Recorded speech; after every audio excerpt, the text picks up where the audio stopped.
तो अगला देखिए यहाँ पे कॉन्सेप्ट में एक कॉन्सेप्चुअल प्रॉब्लम में आ रहे हैं। If r vector is equal to i cap plus 2j cap plus k cap plus lambda times of 3j cap plus 4k cap, r vector is equal to 2j cap minus 3k cap plus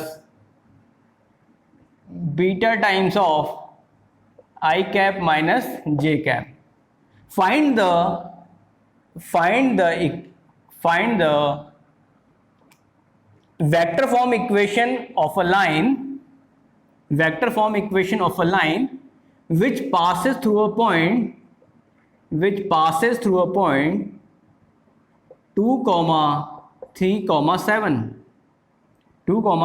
7 आपको और and perpendicular to above two lines these two lines L1 and L2। आपको L1 और L2 के जो perpendicular line है उसको बताना है, बहुत इंपॉर्टेंट है। जल्दी फटाफट इसका आंसर निकाल दो आप, क्रॉस प्रोडक्ट हो जाएगा ना।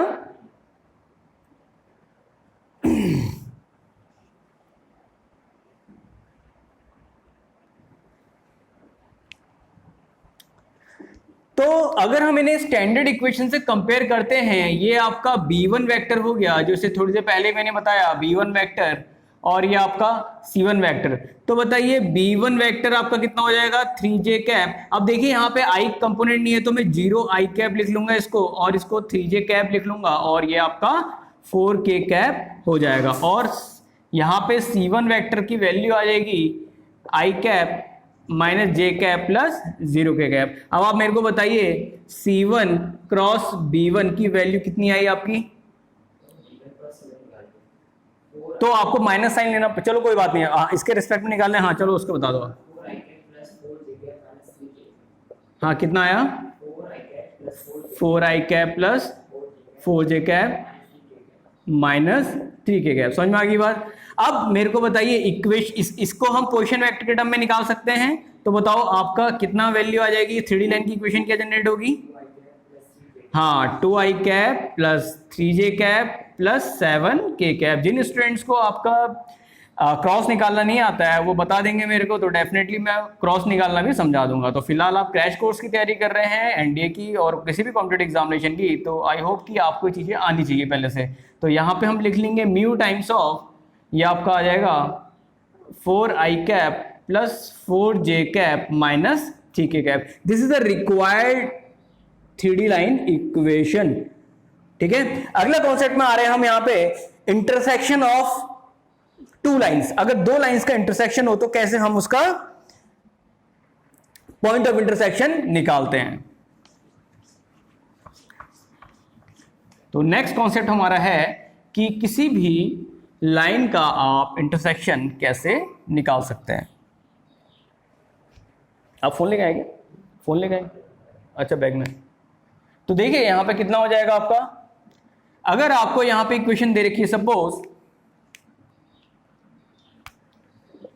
x minus a1 upon b1 is equal to y minus a2 upon b2 is equal to z minus a3 upon b3 which is equal to lambda. तो ये कार्टेशियन इक्वेशन दे रखी है आपको 3D लाइन की। अगला यहां पे दूसरी इक्वेशन दे रखी है x minus c1 upon d1 is equal to y minus c2 upon d2 is equal to z minus c3 upon d3 which is equal to beta. आपको निकालना पड़ेगा, सपोज आपको यहाँ पे एक 3D लाइन आपकी ये वाली दे रखी है, ठीक है, दूसरी लाइन आपकी ये वाली दे रखी है। तो जैसा आपको दिख रहा है कि यहाँ पे हमारा कहीं पॉइंट ऑफ इंटरसेक्शन आ रहा है, इसको मैंने कोई भी पॉइंट P सपोज कर लिया जनरल पॉइंट। तो जनरल पॉइंट क्या मानेंगे हम x, y, z। क्यों माना है x, y, z? क्योंकि इस पॉइंट को हम नहीं जानते हैं। तो अब आपको क्या करना है, यहाँ पे इसकी पहली वाली इक्वेशन जो दे रखी है, इस पहली वाली इक्वेशन से आप x, y, z की वैल्यू निकालेंगे। तो बताओ x की वैल्यू कितनी आ जाएगी, A1 plus lambda times of B1, ठीक है, y is equal to A2 plus lambda times of B2 और z is equal to A3 plus lambda times of B3। इन x y z कोऑर्डिनेट को आप क्या करेंगे, इस सेकंड वाली लाइन में इंसर्ट कर देंगे। तो बताओ कितना आ जाएगा आपका यहाँ पे। अगर मैं इसको यहाँ पे रखता हूं, पहले इसको x के टर्म में निकाल लो, x is equal to C1 plus हाँ बीटा D1। x की वैल्यू क्या निकाली हमने यहाँ पे, इन दोनों को इक्वेट कर लेंगे। यहाँ पे A1 plus lambda times of B1 is equal to C1 plus beta times of D1, ठीक है। ये हमारी पहली इक्वेशन आ गई यहाँ पे, ठीक है। सिमिलरली यहां से निकाल लेंगे y की वैल्यू कितनी आ जाएगी, y इज इक्वल टू कितना आ जाएगा C2 plus beta times of D2। अब y हमने क्या निकाल रखा है, y हमने ये वाला निकाल रखा है पहली वाली इक्वेशन से, दोनों को कंपेयर कर लेंगे, कितना आ जाएगा A2 plus lambda times of B2 is equal to C2 plus beta times of D2, ठीक है। तो यहां से एक इक्वेशन ये आ जाएगी। सिमिलरली यहां पे क्या आ जाएगी, जेड वाली क्या आ जाएगी, A3 plus lambda times of B3 which is equal to कितना आ जाएगा बताइए, C3 plus beta times of D3।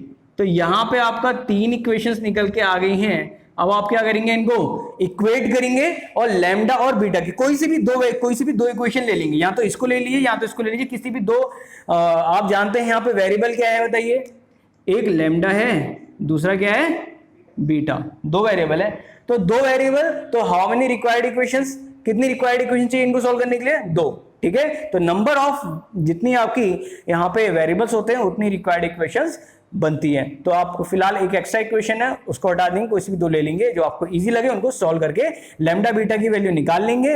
इस लैम्डा बीटा की वैल्यू आप यहां पे रख देंगे, बीटा की वैल्यू यहां रख देंगे तो आपको एक्स वाई जेड कोऑर्डिनेट मिल जाएंगे, ठीक है। यहाँ तो इसमें रख देंगे, अगर लैम्डा की वैल्यू निकालने इसमें रख देंगे, बीटा की निकालेंगे तो इसमें रख देंगे, ठीक है। तो यहाँ पे हमें point of intersection x y z के मिल जाएंगे। अब इससे पहले जो मैंने क्वेश्चन दिया हुआ है आपको, उसका आप पॉइंट ऑफ इंटरसेक्शन निकाल दीजिए। इससे पहले जो मैंने दो इक्वेशन दी थी, हाँ ना, लास्ट फॉर्म नहीं, जो आपको क्वेश्चन दिया गया था ना कि उसके परपेंडिकुलर कौन सी लाइन ड्रॉ हो रही है, कहीं ना कहीं तो इंटरसेक्ट करेगी ना 3D लाइन, है कि नहीं। निकालिए।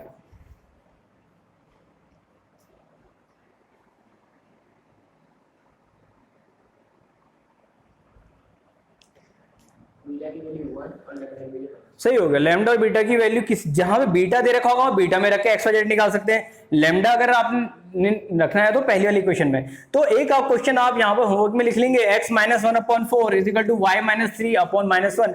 तो इस दो लाइनें दे रखी हैं आपकी यहाँ पे, लाइन 1 और लाइन 2, तो आपको यहाँ पे निकालना है पॉइंट ऑफ इंटरसेक्शन। तो जो पॉइंट ऑफ इंटरसेक्शन अगर आपको निकालना है यहाँ पे, if you have to find the point of intersection, तो बताइए यहाँ पे आपको क्या करना पड़ेगा, एक्स वाई जेड कोऑर्डिनेट यहाँ से निकाल लेंगे, कितना आ जाएगा बताइए, 1 + 4 लैम्डा, यहाँ से निकाल लेंगे 1 + 4 लैम्डा। एक्स की वैल्यू इतनी आ गई, वाई की वैल्यू कितनी आ गई, 3 - lambda, z is equal to 6 + 2 lambda, ठीक है। ये एक्स वाई जेड यहां से आ गया, एक एक्स वाई जेड यहां से निकालेंगे दूसरी वाली इक्वेशन से, बताओ कितना आ जाएगा, x is equal to 4 + 3 lambda और y, हाँ गुड, 6 + 2 लैम्डा और z is equal to -4, sorry यहाँ मैं लैम्डा लिख रहा हूँ, actually this is beta, this is beta, ठीक है।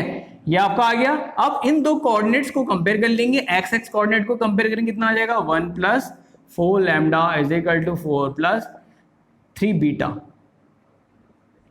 ठीक है। एक क्वेश्चन यहां से आ गई आपकी और दूसरी क्वेश्चन यहां से निकाल लेंगे, 3 - lambda is equal to 6 + 2 beta, ठीक है। निकाल, वैसे तीनों निकाल लेते हैं, आपको जो बेटर लगे उसको आप कंपेयर करके निकाल लेना। तो यहां से आ जाएगा आपका 6, अब जेड वाले कंपेयर कर लेंगे, 6 + 2 lambda is equal to -4 + beta, ठीक है। तो यहां से आपका जेड प्लस 2 बीटा यहाँ पे, ठीक है। यहां से इनको आप कंपेयर करके एक इक्वेशन ये होगी, एक इक्वेशन ये होगी, दोनों को कंपेयर करिए लीनियर इक्वेशन को, आपको लैम्डा और बीटा मिल जाएगा। लैम्डा रखेंगे तो ये वाली कोऑर्डिनेट में रख देना, आपको एक्स वाई जेड मिल जाएंगे पॉइंट ऑफ इंटरसेक्शन। बीटा रखेंगे तो यहाँ पे रख देना, तो आपको एक्स वाई जेड कोऑर्डिनेट मिल जाएंगे। तो इसी के साथ हम आगे बढ़ते हैं यहाँ पे, बहुत बढ़िया और बहुत ही यूनिक कॉन्सेप्ट जो कि मेरे भी काफी फेवरेट रहते हैं, foot of perpendicular. Foot of perpendicular बहुत ही बढ़िया और बहुत ही यूनिक कॉन्सेप्ट है, ठीक है। मैथ्स में बहुत ही अच्छे और ये बढ़िया आता है कि मतलब काफी अच्छे स्कोरिंग टॉपिक्स रहते हैं। तो यहाँ पे देखिए foot of perpendicular, foot of perpendicular, देखो बहुत ही इंपॉर्टेंट कॉन्सेप्ट है यहाँ पे फुट ऑफ परपेंडिकुलर का। तो यहाँ पे देखिए अगर आपको कोई 3D लाइन यहाँ पे दे रखी है, 3D लाइन में यहाँ पे ड्रॉ कर लेता हूँ, ये वाली लाइन सपोज, जैसे लाइन कम लग रही है, कर्व ज्यादा लग रहा है, ठीक है। तो यहाँ पे आपका थोड़ा आपका लाइन स्ट्रेट लाइन दिखा देते हैं, ठीक है, वरना फिर स्टूडेंट कहेंगे कि भैया कि लाइन मारनी भी नहीं आती ढंग से है कि नहीं। एक बीट्स टॉपिक होता था ना फिजिक्स में, बीट्स पढ़ा होगा अपने लेवल में, डॉपलर इफेक्ट में बीट्स और बीट्स पढ़ा होगा। तो स्टार्टिंग से अपना एक ग्रुप होता था जो पीछे बैठता था वो, तो आगे बैठने वालों में कभी नहीं रहा हूँ, पीछे बैठने वालों की खास बात क्या होती है पता है। और मुझे पीछे बैठने वाले जो होते हैं मतलब वो स्टूडेंट तो उनका जो आईक्यू लेवल थोड़ा अच्छा होता है, वो पीछे बैठते हैं और हर किसी को ऑब्जर्व करते रहते हैं। तो मुझसे पूछा भी किसी भी मतलब काफी स्टूडेंट पूछेंगे कि आपको मतलब किस तरह के स्टूडेंट है, तो मेरे को जो होते ना मतलब ये मतलब जो पीछे बैठने वाले स्टूडेंट, ये ऑब्जर्वर बड़े अच्छे होते हैं। ये पीछे बैठ कर टीचर को भी ऑब्जर्व करते हैं और जो बाकी स्टूडेंट्स हैं उनको भी ऑब्जर्व करते हैं है कि नहीं। जो अगले जो पढ़ने वाला है उसको भी देखेंगे, मतलब हर किसी को ऑब्जर्व करते रहते हैं, ठीक है। तो उनकी मेंटालिटी स्टार्टिंग से ही वैसी रहती है कि मतलब तो मतलब जो स्टूडेंट आगे बैठ रहा है वो उतना इजीली जज नहीं कर पाएगा किसी को जितना वो पीछे बैठने वाला हो। प्रैक्टिकल वे में देखा जाए ना, ये स्टूडेंट काफी वो होता है कि अगर ये पढ़ने में आ जाए इस तरह के स्टूडेंट, तो ये कोई कॉम्पिटिशन होगा ही नहीं जो मतलब क्लियर न कर पाए। लेकिन ये अपनी हैबिट बनाते नहीं है, वो पीछे बैठकर पीछे जो वैसे होते हैं तो गलत उसमें इंगेज हो जाते हैं। देखा जाए अगर आप किसी सिस्टम को ऑब्जर्व करते हैं ना, तो आपको पीछे बैठ के ही सबको अगर ऑब्जर्व करना है तो पीछे बैठ के आप अच्छे से ऑब्जर्व कर सकते हैं, ठीक है। तो कभी कभी पीछे बैठने का भी आनंद उठाना चाहिए है कि नहीं। तो यहाँ पे देखिए आपकी 3D लाइन दे रखी है, ये वेक्टर बी दे दिया मैंने आपका, ठीक है, और आपकी 3D लाइन है, ये पॉइंट ए दे दिया, इसके मैंने कोऑर्डिनेट मान लिए x1, y1, z1 आपके, ठीक है। तो अब यहाँ पे ये पॉइंट आपका दे दिया, suppose this is point P या A मान लेते हैं, दिस इज पॉइंट T, इसका मैंने मान लिया अल्फा बीटा गामा। आपको बताना है इस पॉइंट से होता हुआ, इस पॉइंट को अगर परपेंडिकुलर ड्रॉ किया जाए इस लाइन में, ठीक है, ये सपोज P है, तो इसका इस पॉइंट P के कोऑर्डिनेट क्या होंगे with the help of foot of perpendicular की कंडीशन लगानी है आपको यहाँ पे, ठीक है। तो आखिर इसके कोऑर्डिनेट क्या होंगे। अब आप जानते हैं कोई भी आपको जब इक्वेशन दी जाती है x माइनस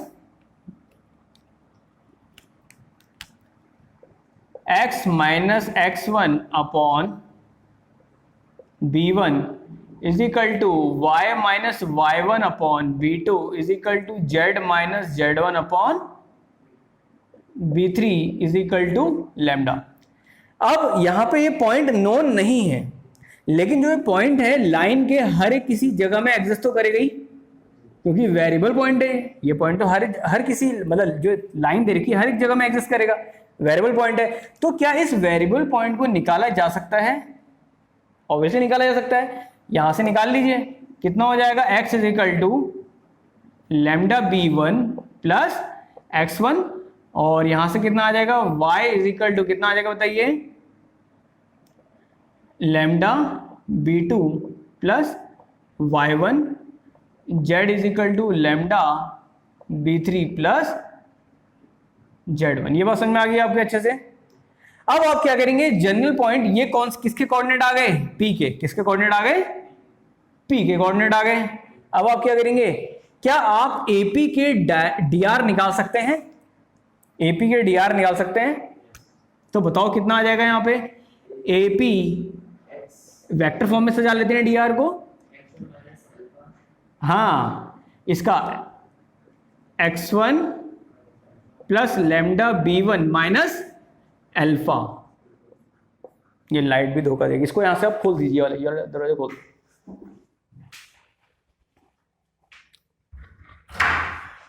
हाँ, इसको पूरा खोल दो। वहां भी रोस्टिंग काफी चल रही है क्या? आपके उधर भी चल रही काफी रोस्टिंग में? अच्छा, तो देखो यहाँ पे एपी वेक्टर ये कितना आ जाएगा, position vector of P minus position vector of A, तो कितना आ जाएगा, इसके coordinate minus alpha I cap plus आगे बोलिए y1 प्लस लैम्डा b2 कितना आ जाएगा, ठीक है, कितना हो जाएगा, ये हो जाएगा आपका y1 plus lambda b2 minus beta J cap plus कितना हो जाएगा, हाँ z1 plus lambda b3 minus gamma, ये आपका के कैप हो गया, ठीक है। ये कौन किसका आ गया, dr वेक्टर किसका आ गया, एपी वेक्टर। अब आप खुद बताइए एपी वेक्टर परपेंडिकुलर किसके है, ये पैरेलल वेक्टर बी के है कि नहीं है, ये देखो ना इसको, ये परपेंडिकुलर 90 बनना नहीं बनना है, ठीक है। तो बताओ किस परपेंडिकुलर टू वेक्टर बी, ये बात समझ में आ गई अच्छे से आपके। अब आप जानते हैं दो वेक्टर जब परपेंडिकुलर होते हैं तो उनका डॉट क्या होता है, जीरो, क्योंकि हम जानते हैं vector p dot q is equal to mod of p mod of q cos theta. जब थीटा 90 तो ये जीरो हो गया वाला cos कंपोनेंट, तो बताओ कितना आ जाएगा, p dot q is equal to zero. अब जरा आप इनका ap dot vector b is equal to zero. अब मेरे को आप इसका लैम्डा की वैल्यू बताइए, चलिए लैम्डा निकाल के बताइए, लैम्डा कितना आ रहा है। यूट्यूब में स्टूडेंट के कहने में बनाया, वो भी उसी ने बनाया। एक ये यहाँ पे उनका, ये आपके सुशीला तिवारी के जो वो हैं, ये आपका क्या नाम है उनका, जोशी है वो भी, उनका लड़का आता था क्या, उसी ने बनाया। आपका सिंगर भी है, नीट रिविजन भी कर रहा हो, अच्छा था BLM का था आपको, तो उसने उसी ने किया, उसने कहा अगर वो गाने का बना था ना अपना सिंगिंग का, तब वो विकास क्लासेस से ही बनाया मैंने, है कि नहीं। उसने कहा कि सब बताया, उसने ऐसे करा, तो मैंने कहा चलो ठीक है। फिर बाकी जो मेरे लेक्चर्स हो जाते ही थे, मैं एडिटिंग करा के भेजता, तो मैंने कहा कि उन लेक्चर, कुछ लेक्चर मैं अपने यहाँ से भी कर लूँगा, और कुछ लेक्चर बाकी जो पेड होंगे वो तो अलग जाएंगे, बाकी इनको मैं कर लूँगा आपका। लेकिन अब जो ये वाले हैं, ये वाले मैं आपका उसी में करूँगा आपका यूट्यूब में। बाकी जो पेड होता है उनमें से मैं कभी इम्पोर्ट हो गया। अब ऐसा होता है ना, किसी कंसल्टेंसीज को अगर मैं लेक्चर दे रहा हूँ, डिलीवर कर रहा हूँ, तो उसमें मैं यहाँ पे नहीं डाल सकता हूँ, वो उसके चार्ज करते हैं कि आपको इसे मिल रहा तो आप इसे ओपन नहीं करेंगे, तो ये होता है। तो एक्चुअली मैं यहाँ पहले हल्द्वानी में नहीं था, मैं आपका चेन्नई में था, ब्लेंड टोटली चेन्नई जो मेन ब्रांच है वहाँ पे था आपका। तो फिर वहाँ से फिर जब उनकी ब्रांच यहाँ पे आई तब मैं हल्द्वानी में आया था। तो उसी दौरान फिर मैं आपका स्टूडेंट को वैसे ही ग्रुप में ही पढ़ाता था, तो उनका रिजल्ट भी अच्छा गया आपका, ठीक है। जो आयुषी तिवारी ने बताया था शिवम को, वो उसी वैसे निकली है, तो 17 में। तो फिर मैंने कहा कि चलो देखना चाहिए, स्टूडेंट ने कहा कि सर अपना स्टार्ट करो, तो मैंने फिर वहाँ पे फिर एक रूम लेके स्टार्ट किया, फिर मैंने कॉम्प्लेक्स में शिफ्ट किया। फिर उसके बाद फिर पैंडेमिक हुआ, तो मेरा घर थोड़ा यहाँ पे आ गया था, तो फिर यहाँ पे थोड़ा डिस्टेंस ज़्यादा हो रही थी। मैंने कहा कि अब मैं इतना करने से बढ़िया जब मेरा ऑनलाइन प्लेटफॉर्म, जब मैं वहाँ पे कंसल्टेंसीज में कॉन्टैक्ट है ही, तो मैं बेटर है कि वहीं पर रन कराऊँ आपका, है कि नहीं। तो फिर ये दिक्कत हो गई। तो अगर मैं रूम पास होता ना वहाँ पे, तो मैं वहाँ से नहीं क्विट करता, क्योंकि वहाँ पे स्टूडेंट की इंगेजमेंट ज़्यादा हो रही थी मेरी, और कैपेसिटी मैंने आपकी 30-35 बच्चों की रखी थी, बस के बाद 30-35 बच्चों की रखी थी, कैपेसिटी ज़्यादा बढ़ाई नहीं थी। मैं वही तो कह रहा हूँ आपसे, आपके ब्रदर से भी मैंने यही कहा था, ND के लिए क्लेम करते हैं, चाहे डिफेंस अकेडमी में, चाहे आपका प्रकाश वाले, वो मेरे से कहते हैं कि आप यहाँ पे क्लास लो। मैंने कहा कि अभी बिल्कुल भी टाइम नहीं है, ठीक है। पिछली वाली थी, एक क्लास लेने गया था, तो उसके बाद फिर नहीं ली मैंने वहाँ पे। तो वो इस बार भी कह रहे थे आप आ जाइए रानीखेत वगैरह के लिए, रानीखेत भी है ना उनकी प्रकाश वालों की, तो मैंने कहा नहीं हो पाएगा, पॉसिबल नहीं हो पाएगा। तो ये होता है। तो एनडी के लिए क्लेम कर रहे हैं, लेकिन वो आपका ग्रुप सी का फॉर्म भरा रहे हैं, बच्चे बोलते हैं ग्रुप सी का फॉर्म भरा रहे हैं, ग्रुप डी का फॉर्म भरा रहे हैं, जीडी का भरा रहे हैं आपका, है कि नहीं। तो ये स्टूडेंट को साथ एक तरह से धोखा करना होगा आपका। बच्चे आ रहे हैं एनडी को सोच के और आप भरा रहे हैं ग्रुप सी और वो जीडी वगैरह का भरा रहे हैं। बच्चे आ रहे हैं प्रिपरेशन एनडी करने के लिए और बच्चों को दौड़ाए हैं रोडों में अपनी ड्रेस पहना के, अपना बिना वजह के ऐड करवा रहे हैं और स्टूडेंट का रिजल्ट कुछ नहीं है। और वहाँ पे जब बताओ तो ऐड करवाते हैं कि इसका आपका ग्रुप सी में हो गया या जीडी में, और होते कितनी स्ट्रेंथ है, 120 की स्ट्रेंथ होती है। पहाड़ के बच्चों का कैरियर स्पॉइल्ड हो रहा है, ये होता है कि नहीं। तो ऐसा नहीं करना चाहिए। फिलहाल मेरा अपना मानना ये है, जिस चीज़ को आप बोल रहे हो वो चीज़ दो भी। तो फिलहाल एनडीए का रिजल्ट नहीं है आपका, नहीं है एनडीए का रिजल्ट ही नहीं है आपका यहाँ पे, किसी भी इंस्टीट्यूट में यहाँ पे नहीं है। पार्शियलिटी बस कभी कुछ कोई सैनिक स्कूल घोड़ाकाल का दिखा दे रहा है, कोई किसी का दिखा दे रहा है, वो थोड़ा हो रिजल्ट। हाँ, तो ये चीज़ दिक्कत हो रही है आपका। तो मेरा ये गलत है आपका एक तरह से करना। तो यहाँ पे देखिए, अगर मैं इसको वेक्टर फॉर्म में निकालता हूँ, इसको अगर मैं वेक्टर के फॉर्म में निकालता हूँ,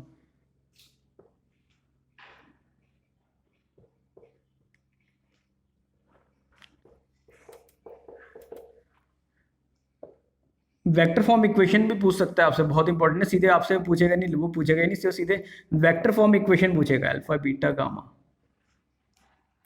आपको बोल देगा कि बताइए कि इसकी वेक्टर इक्वेशन बता दो लाइन की, जो फुट ऑफ परपेंड जो आपकी परपेंडिकुलर है, इसकी आप वेक्टर फॉर्म इक्वेशन बता दो। कैसे निकालेंगे वेक्टर फॉर्म इक्वेशन? आप जानते हैं इस ए का पोजीशन वेक्टर मैंने मान लिया सपोज ए वेक्टर, ठीक है। तो बताओ इस लाइन की इक्वेशन क्या आई, R is equal to A plus lambda times of B, ठीक हो गया। इसका आपका पोजीशन वेक्टर मैंने क्या मान लिया सपोज, बीटा वेक्टर मान लिया। क्या मान लिया? बीटा वेक्टर मान लिया, ठीक है। इसका पोजीशन वेक्टर है, बीटा वेक्टर मान लिया। तो बताओ क्या हो जाएगा, बताओ क्या हो जाएगा आपका। इसका जनरल पॉइंट वेक्टर क्या आएगा, ये वाला आएगा आपका, ठीक है। आर वेक्टर, इसका जनरल वेक्टर क्या होगा, आर वेक्टर। इस पी का जनरल वेक्टर कितना होगा, आर वेक्टर। तो बताओ एपी वेक्टर कितना हुआ, एपी वेक्टर कितना हुआ, position vector of P minus position vector of A, यही तो हुआ। तो पोजीशन वेक्टर ऑफ पी कैसे निकाल लेंगे बताइए, R vector, sorry R vector minus beta vector. R vector कितना है बताइए, A vector plus lambda times of B vector minus position vector of उसका कितना हो जाएगा बताइए, बीटा वेक्टर। ये बात समझ में आ गई आपके अच्छे से, ये एपी वेक्टर आ गया, ठीक है। एपी वेक्टर आ गया। अब एपी वेक्टर जो है आपका, एपी वेक्टर जो है परपेंडिकुलर किसके है, बी वेक्टर के, ठीक है। ये परपेंडिकुलर है। तो बताओ एपी, एपी का जो डॉट होगा वो किसका बराबर होगा, जीरो होगा नहीं होगा, होगा। तो रख लेते हैं फिर यहां पे, बताओ कितना हो जाएगा, A plus lambda times of B minus beta dot B vector कितना हो जाएगा बताइए। हाँ बी वेक्टर तो उसको एज इट इज रखते हैं, इज इक्वल टू जीरो, यही तो हुआ। तो बताओ कितना आ जाएगा यहाँ पे, बी का डॉट कर लीजिए, कितना आ जाएगा, A plus lambda times of B, B को अंदर लीजिए, ए डॉट बी कितना हो जाएगा, ए डॉट बी को ए डॉट बी रखते हैं, plus lambda b dot b कितना हो जाएगा, मॉड ऑफ बी स्क्वायर। क्यों, यही तो होगा, किसी का डॉट उसी के साथ मॉड ऑफ बी और एंगल कितना होगा दोनों के वेक्टर के बीच में, 0 डिग्री। किसी वेक्टर का डॉट उसी के साथ तो एंगल तो 0 ही तो हुआ, तो cos 0 1 हो गया, बी डॉट बी वो मॉड ऑफ बी स्क्वायर हो गया, मॉड ऑफ बी का स्क्वायर। आगे बोलिए कितना हो जाएगा, माइनस बीटा डॉट बी। ये बात समझ में आ गई नहीं आ गई आपके? तो बताओ लैम्डा की वैल्यू क्या निकल के आ गई, ये आ जाएगी beta dot b minus a dot b upon कितना आ जाएगा, mod of b square. Note कर लीजिए इसको, ये बीटा, ये लैम्डा आ गया आपका, यहां से लैम्डा आ गया। इस लैम्डा को आप कहां पे रख देंगे, इस लैम्डा को वैल्यू आप यहां पे रख देंगे आर वेक्टर में, ठीक है। इस लैम्डा की वैल्यू उठा के आप आर वेक्टर में रख देंगे। तो बताओ कितना आ जाएगा, आर वेक्टर कितना आ जाएगा, आर वेक्टर कितना आ जाएगा यहाँ पे, ए प्लस यहाँ पे इसकी वैल्यू सब्स्टिट्यूट कर देंगे, ये कितना आ जाएगा, beta dot b minus a dot b upon mod of b square, आएगा नहीं आएगा, ये आ गया, अच्छे से क्लियर हो गया। और क्या है उसके साथ, बी वेक्टर, समझ में आ गई बात, नहीं आ गई, ठीक है। अब इसे डॉट मत, इसको डॉट मत कर देना अंदर, ये स्केलर मल्टीपल क्वांटिटी है, पहले इसको सॉल्व करेंगे आप, ये इसको सॉल्व करेंगे आप, ठीक है। उसके बाद फिर आप जो करना होगा वो करेंगे, यहाँ पे करने की जरूरत ही नहीं है, वेक्टर फॉर्म में आएगा, ठीक है, उतने टाइम से स्केलर मल्टीपल हो। ये अच्छे से बात क्लियर होगी। अब देखिए यहाँ पे आपकी इसकी वैल्यू आ गई, अब आप क्या करेंगे, एपी वेक्टर निकालेंगे। एपी वेक्टर क्या है आपका, ए प्लस लैम्डा, इस वैल्यू को यहां पे डाल देंगे, आर वेक्टर की वैल्यू यहां रख देंगे, माइनस बीटा कर लेंगे, एपी वेक्टर आएगा नहीं आएगा, तो बताओ एपी वेक्टर कितना आ जाएगा आपका यहाँ पे, एपी वेक्टर कितना आ जाएगा यहाँ पे, हाँ आर वेक्टर को रख लेंगे, ए प्लस ये हो जाएगा beta dot b minus a dot b upon mod of b square, ये बात समझ में आ गई नहीं आ गई, माइनस बीटा, ये बात समझ में आ गई नहीं आ गई। एपी वेक्टर आ गया, एपी वेक्टर से पता लग गया तो इक्वेशन तो इजीली आ जाएगी। तो बताओ कितना आ जाएगा, रिक्वायर्ड इक्वेशन एपी की क्या होगी, आर वेक्टर पॉइंट गिवन है, नोन है, कितना हो जाएगा, beta vector plus mu times of AP. ये बात समझ में आ गई नहीं आ गई आपकी, ये आपकी रिक्वायर्ड इक्वेशन आ गई। फिर से कह रहा हूं बहुत इंपॉर्टेंट क्वेश्चन है, ये पूछा जा सकता है कि बताओ कि फुट अपर पिंड निकालना तो आता है, अब बताओ इक्वेशन क्या होगी, इसको नोट कर लीजिए आप, बहुत इंपॉर्टेंट है।